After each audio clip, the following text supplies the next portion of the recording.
And through the shedding of my blood, I can give you life. ហើយដោយរយៈការបង្ហូរនៅព្រះលោហិតរបស់ទ្រង់នោះព្រះយេស៊ូវចង់មានន័យថាទ្រង់អាចនឹងផ្ដល់ជីវិតដល់យើងជីវិតអស់កលរុនសួស្ដីទាំងអស់គ្នា It is good to be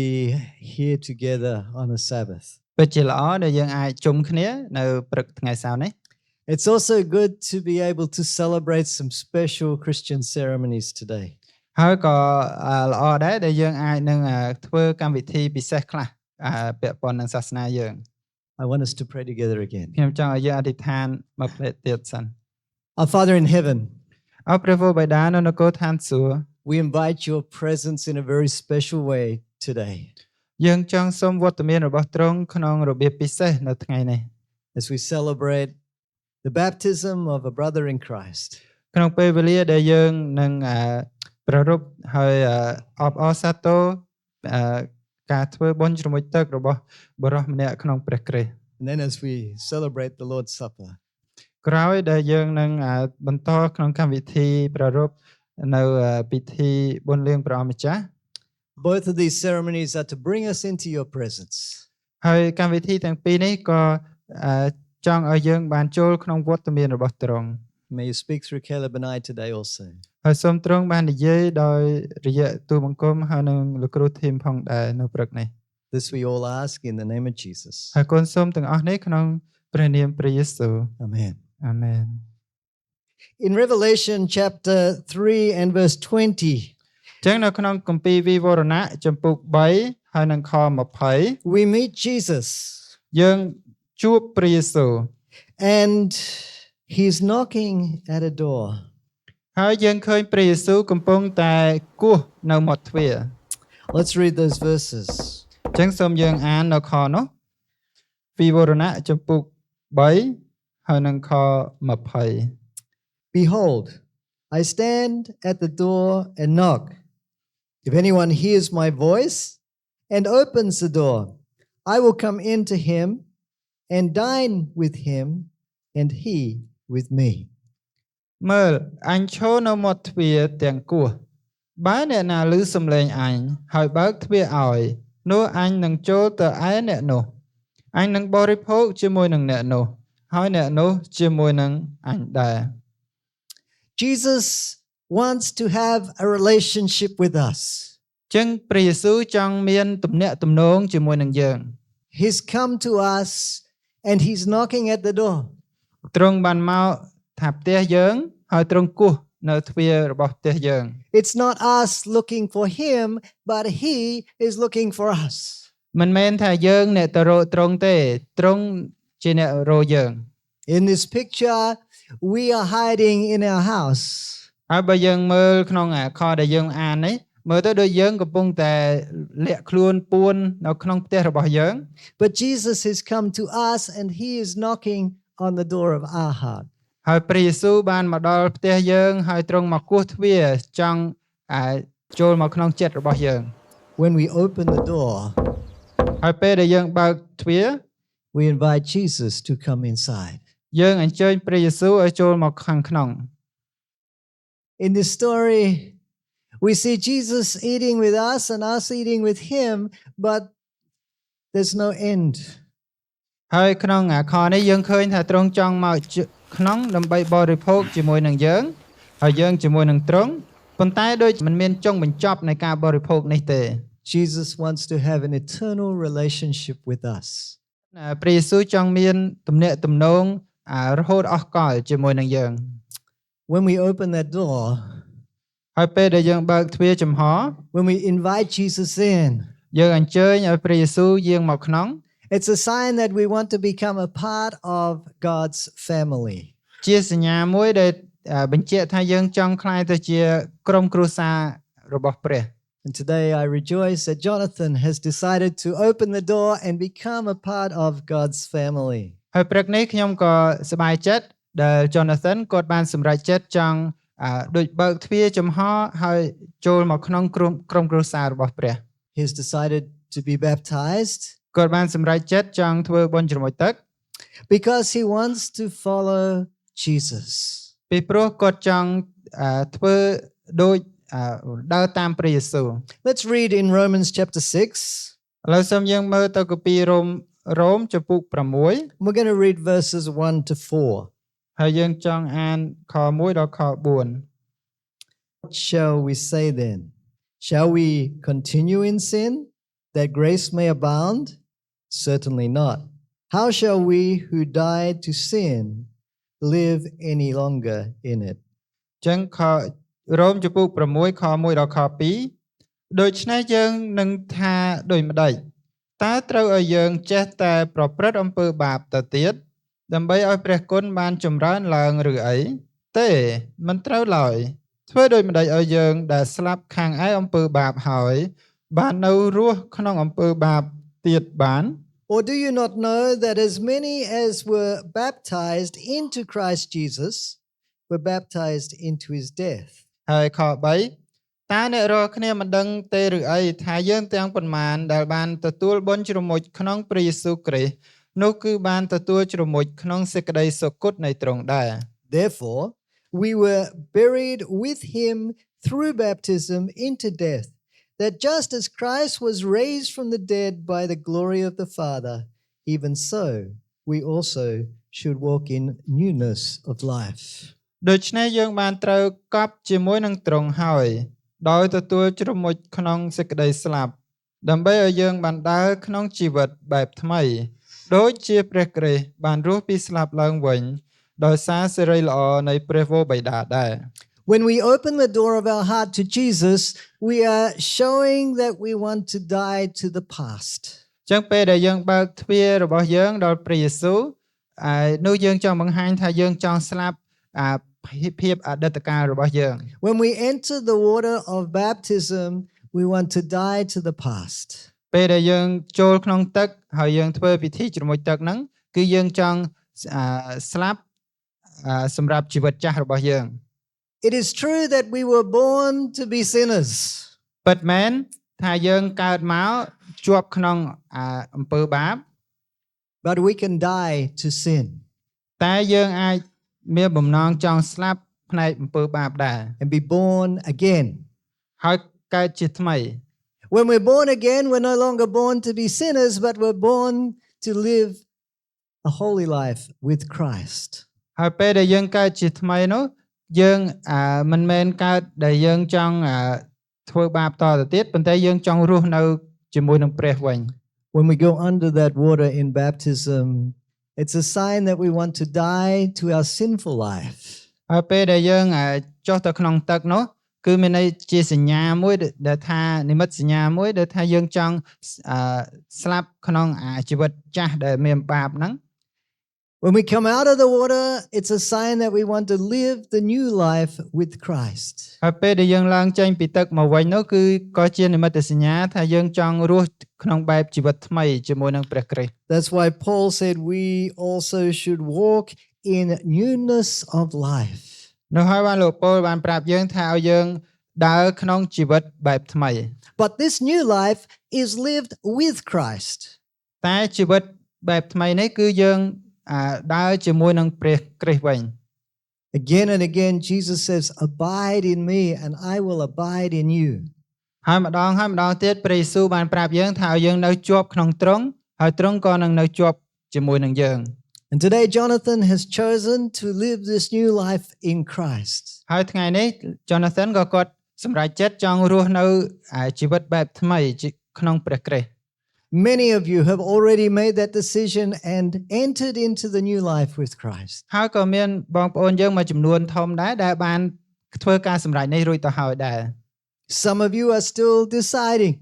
អ្នកខ្លះក៏គាត់នៅគិតគូរនៅឡើយ Don't put off your decision. តែសូមកុំបង្អែបង្អង់យូរ To live the new life is to really live. ការរស់នៅបែបថ្មីនេះគឺជាការរស់នៅពិតប្រាកដ I'd like to invite Jonathan to come forward now. ឥឡូវនេះចង់សូម Jonathan មកមុខ Jonathan and I have been studying the Bible together. ចឹង Jonathan ហើយនឹងខ្ញុំបានសិក្សាព្រះគម្ពីរជាមួយគ្នា And he chose to be baptized here in Cambodia. ហើយគាត់ក៏បានសម្រេចចិត្តចង់ធ្វើពិធីបុណ្យជ្រមុជទឹកនៅប្រទេសខ្មែរយើង He will be returning to the United States soon. តែក៏គាត់ត្រូវការនឹងត្រូវត្រឡប់ទៅអាមេរិកវិញនៅពេលខាងមុខ But he wanted to give his life to Christ here in Cambodia. តែគាត់សម្រេចចង់ថ្វាយជីវិតរបស់គាត់ដល់ព្រះនៅស្រុកខ្មែរ I praise God for the good Bible knowledge that Jonathan has. ហើយខ្ញុំក៏អរព្រះគុណព្រះចំពោះការយល់នៅព្រះគម្ពីរដ៏ជ្រាលជ្រៅដែលលោក Jonathan គាត់មាន Today he's getting baptized, but he has been studying his Bible for a long time. ពិតមែនថាគាត់សម្រេចចិត្តចង់ធ្វើបុណ្យជ្រមុជទឹកនៅថ្ងៃនេះប៉ុន្តែក៏គាត់បានសិក្សាព្រះគម្ពីរគាត់ពីយូរមកហើយដែរ He's made his mistakes. គាត់ក៏មានការខុសឆ្គងខ្លះៗដែរ So he recognizes he needs Jesus as Lord of his life. ហើយដែលគាត់ធ្លាប់ចំពុកដួលហ្នឹងគឺនាំឲ្យគាត់ដឹងថាគាត់ត្រូវការព្រះគ្រីស្ទនៅក្នុងចិត្តរបស់គាត់ And today he wants to tell everybody through his baptism that Jesus is Lord of his life. ហើយព្រឹកនេះគាត់ចង់ប្រាប់អ្នកទាំងអស់គ្នាថាគាត់ចង់ឲ្យព្រះយេស៊ូវធ្វើជាម្ចាស់នៃជីវិតរបស់គាត់ Now, before a person gets baptized, we usually ask them a series of questions to see if they agree. ចឹងមុនដែលនរណាម្នាក់គាត់ធ្វើបុណ្យជ្រមុជទឹកយើងតែសួរគាត់នៅសំណួរខ្លះដើម្បីចង់ដឹងថាតើគាត់ព្រមព្រៀងឬអត់ And as we go through these questions, I want you to think, do I still agree with that or do I agree with that? ហើយពេលដែលយើងសួរសំណួរនេះម្ដងមួយសូមឲ្យយើងទាំងអស់គ្នាដែលស្ដាប់បានសួរខ្លួនឯងដែរថាតើយើងព្រមព្រៀងក្នុងពាក្យទាំងនេះឬអត់ And I want you to say after each question, yes, I believe it. ហើយខ្ញុំចង់ឲ្យយើងនិយាយក្នុងចិត្តរបស់យើងម្នាក់ថាពិតមែនខ្ញុំជឿជាក់នៅពាក្យទាំងនេះ Jonathan's going to say that out loud. Jonathan គាត់នឹងនិយាយពាក្យហ្នឹងលឺ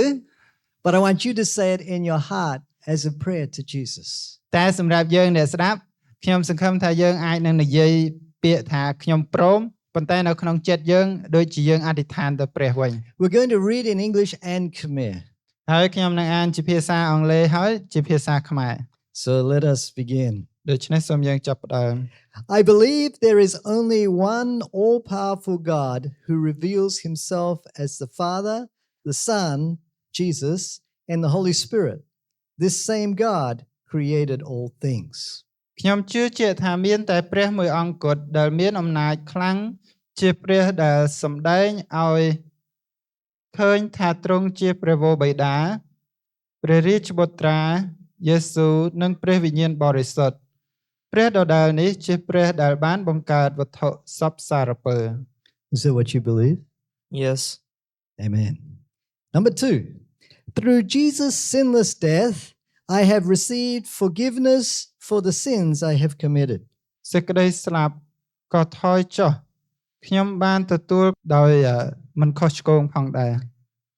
There are some here who have not yet opened their heart to you. តែក៏មានអ្នកខ្លះនៅទីនេះអត់ទាន់បានបើកទ្វារចិត្តរបស់គាត់ដល់ត្រង់ Who have not yet made the choice to receive baptism. ដែលគាត់ក៏មិនទាន់បានសម្រេចចិត្តចង់ធ្វើពិធីបុណ្យជ្រមុជទឹកនៅឡើយ As your Holy Spirit has worked on Jonathan's heart, may you work on their heart as well. ហើយដោយដែលព្រះវិញ្ញាណបរិសុទ្ធរបស់ទ្រង់បានធ្វើការក្នុងចិត្តរបស់ Jonathan សូមព្រះវិញ្ញាណបន្តធ្វើការនៅក្នុងចិត្តរបស់អ្នកដែលអត់ទាន់ទទួលទ្រង់ផងដែរ So we thank you, we praise you for your love. ដូច្នេះយើងក៏អរគុណទ្រង់ហើយអរគុណចំពោះសេចក្តីស្រឡាញ់របស់ទ្រង់ We thank you that through the blood of Jesus we can be forgiven. ហើយយើងក៏អរគុណទ្រង់ដែលដោយសារព្រះលោហិតរបស់ព្រះយេស៊ូវយើងទាំងអស់គ្នាក៏អាចនឹងទទួលការអត់ឱនទោស Through the presence of the Holy Spirit we can live holy lives. ហើយដោយរយៈព្រះវិញ្ញាណបរិសុទ្ធរបស់ទ្រង់យើងក៏អាចមានជីវិតដែលមិនមានការខុសឆ្គង Through Jonathan's baptism may you be glorified. ហើយក្នុងពិធីបុណ្យជ្រមុជទឹករបស់ Jonathan សូមឲ្យព្រះនាមទ្រង់បានថ្កើងឡើង We ask this in Jesus' name. ហើយគុណសូមទាំងអស់នេះក្នុងព្រះនាមព្រះយេស៊ូវ Amen. អាមែន When Jesus had washed the disciples' feet, ក្រោយដែលព្រះយេស៊ូវបានលាងជើងឲ្យសាវករួចហើយ they sat down around the table. គាត់ទាំងអស់គ្នាបានអង្គុយជុំវិញតុមួយ And Jesus introduced to them a new ceremony. ហើយព្រះយេស៊ូវបានបញ្យល់បង្ហាញនៅពិធីថ្មីមួយ Maybe we could say he took the old and he gave it new meaning. ឬក៏យើងអាចនិយាយថាទ្រង់ព្រះយេស៊ូវបានយកពិធីចាស់ហើយបានឲ្យអត្ថន័យថ្មី Because the bread was already on the table and the juice was already on the table. ពីព្រោះមាននំប៉័ងហើយមានទឹកទំពាំងបាយជូរនៅលើតុជាស្រេច It was a part of the celebration of the Passover. ហើយវត្ថុទាំងពីរនេះគឺជាផ្នែកនៃកម្មវិធីនៃការបុណ្យរំលងដែលគេតែងធ្វើ But on that night, Jesus wanted to celebrate his death. តែនៅវេលាយប់នោះព្រះយេស៊ូវចង់ប្រារព្ធធ្វើពិធីប្រារព្ធនៅការសុគតរបស់ទ្រង់ That maybe sounds strange. ប្រហែលជាយើងគិតថាប្លែក Who would want to celebrate dying? មានណាចង់ប្រារព្ធថ្ងៃស្លាប់របស់យើងអត់ If I told you that tomorrow you were going to die, ឧទាហរណ៍ថាខ្ញុំប្រាប់អ្នកថាស្អែកអ្នកនឹងស្លាប់ have a party tonight អញ្ចឹងយើងចង់ធ្វើជប់លៀងយប់នេះអត់ to celebrate that you're going to die tomorrow. ជប់លៀងហ្នឹងគឺជប់លៀងថាស្អែកនឹងស្លាប់ You would just shake your head and say you are crazy. ប្រហែលជាកវីក្បាលហើយថាឈួតទេ So why was Jesus celebrating his death? ចឹងហេតុអីបានព្រះយេស៊ូវចង់ប្រារព្ធនៅថ្ងៃសុគតរបស់ទ្រង់ It was because of you and me. គឺមូលហេតុដោយសារអ្នកនិងខ្ញុំ Jesus knew that through his death he could give you life. ព្រះយេស៊ូវដឹងថាដោយរយៈការសុគតរបស់ទ្រង់ទ្រង់អាចនឹងផ្ដល់នូវជីវិតដល់យើង And that's the desire of his heart, ហើយនោះហើយជាបំណងចិត្តរបស់ទ្រង់ that you should have his life គឺដើម្បីយើងអាចនឹងទទួលនៅជីវិតរបស់ទ្រង់ and that you should be with him eternally. ហើយគឺថាឲ្យអ្នកទាំងអស់គ្នាអាចនឹងនៅជាមួយនឹងទ្រង់រហូតអស់កល And this is why he took some bread ហើយនេះហើយដែលជាមូលហេតុដែលព្រះយេស៊ូវបានយកនំប៉័ងខ្លះ and he said, "This is my body." ហើយទ្រង់បាននិយាយថានេះជារូបកាយរបស់ខ្ញុំ Take it and eat it. ចូលយកហើយបរិភោគទៅ Let me become a part of your life. គឺដូចនិយាយថាខ្ញុំចង់ក្លាយទៅជាផ្នែកមួយនៃជីវិតរបស់អ្នក And then he took the grape juice រួចទ្រង់ក៏បានយកនៅទឹកទំពាំងបាយជូរ and he said, "This is my blood. ហើយទ្រង់ក៏បាននិយាយថានេះជាព្រះលោហិតរបស់ខ្ញុំ Take it and drink it." ចូលយកហើយបរិភោគទៅ The Bible tells us that the life of an animal is in its blood. ព្រះគម្ពីរបានប្រាប់យើងថាជីវិតរបស់សត្វគឺនៅក្នុងឈាមវា If you don't believe that, បើមិនជឿទេ drain out all of your blood and see if you still live. បង្ហូរឈាមរបស់អ្នកចេញឲ្យអស់ទៅហើយចាំមើលថានៅរស់អត់ You will be dead. អ្នកនឹងស្លាប់ពិតប្រាកដ So Jesus was saying, "This is my blood. I want my life to flow in your veins." ចឹងពេលដែលព្រះយេស៊ូវនិយាយពីទឹកទំពាំងបាយជូរជាជីវិតហ្នឹងគឺឲ្យជាព្រះលោហិតរបស់ទ្រង់ហ្នឹងជាឈាមរបស់ទ្រង់គឺចង់ឲ្យមានន័យថាទ្រង់ចង់ឲ្យជីវិតរបស់ទ្រង់បានហូរនៅក្នុងសរសៃឈាមរបស់យើង We are mortal. That means we must die. យើងជាមនុស្សដែលថ្ងៃមួយនឹងត្រូវស្លាប់ But Jesus is immortal. He lives forever. តែព្រះយេស៊ូវមិនមានថ្ងៃស្លាប់តទៅទៀតទេគឺទ្រង់រស់រហូត And in offering us the grape juice as a symbol of his blood, he is saying, "I want you to live forever." ហើយដោយដែលទ្រង់បានឲ្យទឹកទំពាំងបាយជូរជានិមិត្តរូបហ្នឹងគឺដូចជាទ្រង់ចង់មានន័យថាចង់ឲ្យយើងរស់នៅរហូតដូចទ្រង់ And through the shedding of my blood, I can give you life. ហើយដោយរយៈការបង្ហូរនៅព្រះលោហិតរបស់ទ្រង់នោះព្រះយេស៊ូវចង់មានន័យថាទ្រង់អាចនឹងផ្ដល់ជីវិតដល់យើងជីវិតអស់កល Praise God for his love for us. ហើយចង់អបអរសាទរដល់ព្រះនាមទ្រង់ដោយសារទ្រង់មានសេចក្តីស្រឡាញ់ដ៏ធំធេងចំពោះយើង Praise God for these two simple symbols that tell us how much God loves us. ហើយក៏ចង់អរព្រះគុណព្រះចំពោះនិមិត្តរូបដ៏សាមញ្ញពីរនេះ ដែលបង្ហាញនូវសេចក្តីស្រឡាញ់ដ៏ធំធេងរបស់ទ្រង់ចំពោះយើង So we're going to pray ដូច្នេះពេលនេះយើងចង់អធិដ្ឋាន and just praise God for the bread and the juice. ហើយអរព្រះគុណព្រះចំពោះនិមិត្តរូបនៃនំប៉័ងនិងទឹកទំពាំងបាយជូរ Actually, we're praising God for the death and resurrection of Jesus. ហើយក៏យើងអរព្រះគុណព្រះចំពោះការដែលព្រះយេស៊ូវបានសុគតហើយបានរស់ឡើងវិញផងដែរ So let's pray. ដូច្នេះសូមយើងអធិដ្ឋាន Our Father in heaven, we come on our knees to praise you. អរព្រះបិតានៅនគរឋានសួគ៌យើងមកដោយលុតជង្គង់ដើម្បីនឹងអបអរព្រះគុណដល់ព្រះនាមទ្រង់ You knew that as people, sinful people, we had no hope. ទ្រង់ដឹងថាយើងជាមនុស្សដែលមានបាបគឺមិនមានសង្ឃឹមអ្វីទេ But you sent your son Jesus to bring us hope. តែទ្រង់បានចាត់នៅព្រះរាជវត្រានៃទ្រង់ព្រះយេស៊ូវដើម្បីផ្ដល់នៅសេចក្តីសង្ឃឹមដល់យើង And that hope is born in his sacrifice of himself on the cross. ហើយសេចក្តីសង្ឃឹមហ្នឹងក៏បានកកើតឡើងក្នុងដែលរឿងដែលទ្រង់បានសុគតនៅលើឈើឆ្កាង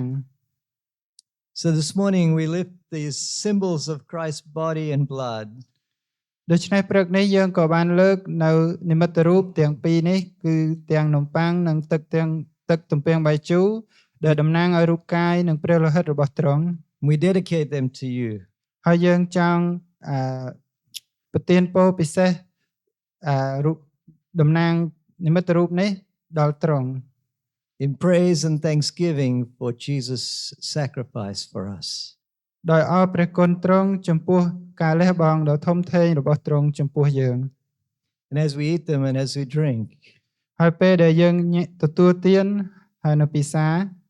may the life of Jesus flow in us. សូមឲ្យព្រះជីវិតរបស់ទ្រង់បានហូរនៅក្នុងយើង May we have the strength of Jesus, សូមឲ្យយើងមានកម្លាំងនិងអំណាច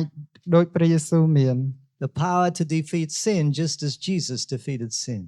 គឺមានអំណាចដើម្បីអាចយកឈ្នះនៅអំពើបាបដោយព្រះយេស៊ូវបានយកឈ្នះផងដែរ We praise you now ហើយយើងចង់អរព្រះគុណទ្រង់ and give you thanks ហើយសរសើរព្រះនាមទ្រង់ in the name of Jesus. ក្នុងព្រះនាមព្រះយេស៊ូវ Amen. អាមែន Praise God for his love for us.